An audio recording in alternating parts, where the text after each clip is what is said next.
Okay, here we are, early evening, mid-April, heading for home.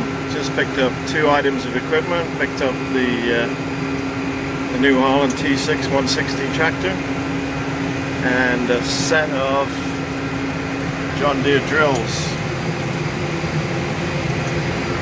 I'm not going to turn around or I'll end up in the ditch. So anyway, typical North American straight road, far as the eye could see. Makes driving easier anyway.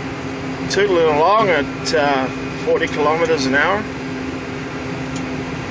Makes getting home a little faster. And I didn't even know we'd bought a 40k tractor, but apparently we did, and I'm not complaining. But yeah, it's a very nice machine, and I haven't quite got used to it yet. It's got automatic gear change, and we'll go through that another time. But anyway, yeah, beautiful evening, sun shining after a drop of rain, and just looking forward to the drive. Life couldn't be better.